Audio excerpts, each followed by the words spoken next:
бид нар Герман улсын Бонн хотоос мэдчилж байна. Бонн хот нь 1949-с 1999 оны хооронд Баруун Германы нийслэлсэн хот аа. Яг одоо бид Баруун Германы төрийн орны өмнө зогсож байна. Бонн хотод байх. Энэ болохоор одоо ашиглахгүй байгаа ч гэсэн олон улсын хурц судалгаануудыг болдог. Амралтын өдөр болохоор энэ зурчид болон иргэдтэй зориулсан хүчтэй тайлбар үйл ажиллагаа зохион байгуулагддаг байгаа. Тэгээ одоо бид нэр орж байна. Уг хурлын танхим 520 судалтай ба зочид төлөөлөгч хэвлэл мэдээллийнхэнд зориулсан нэмэлт 400 судалтай юм. 2 Герман нэгдснээс хойш 9 жилийн дараа буюу 1999 онд Берлин ахин Германы нийслэл болсноор төрийн өдөр дахь зөвлөлч мөн Берлин рүү шилжин Бонн дахь хуучин парламентын ордонд нэгдсэн үндэсний байгууллага үйл ажиллагаагаа явуулж эхэлсэн. Одоо энд нэгдсэн үндэсний байгууллагын хурал зөвлөгөөнүүд зохион байгуулагддаг юм.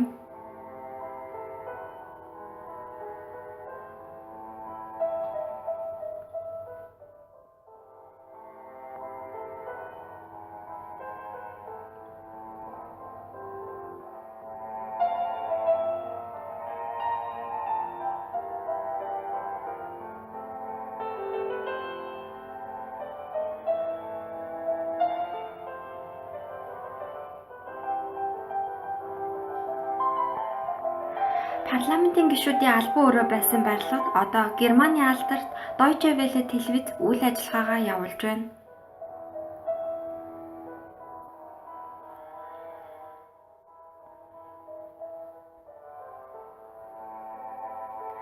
Тэртээ 1770 оны 12 сарын 16-ны өдөр алдарт хөгжмийн зохиолч, төгөлдөр хуурч Людвиг ван Бетховен Бонн хотноо мэндэлжээ.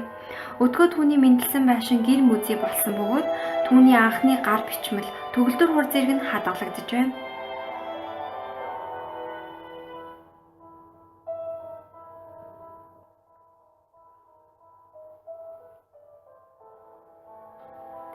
Гуравдугаар Фридрих Вильхельмийн нэрэмжит Бонны их сургууль нь 544 профессор, 35,200 гаруй оюутантай ба дэлхийн 100 шилдэг их сургуулийн нэг юм.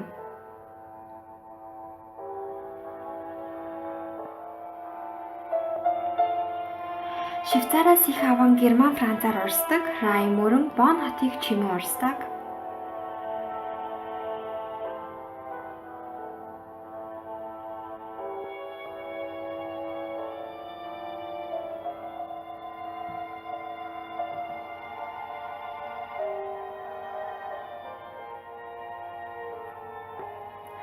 Бонн хотын гудамжууд Герман улсын улс төрийн зүтгэлтнүүдийн нэрээр нэрлэгдсэн байдаг ба жишээ нь Хойзале бол анхны ерөнхийлөгчийн нэрээр нэрлэгдсэн гудамж илээ.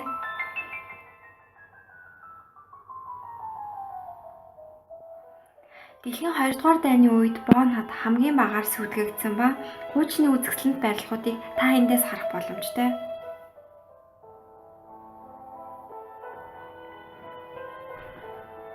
Бидний бэлтгэсэн Бонн хотын талаарх багахан мэдээлэл та бүхэнд таалагдсан гэж итгэж байна.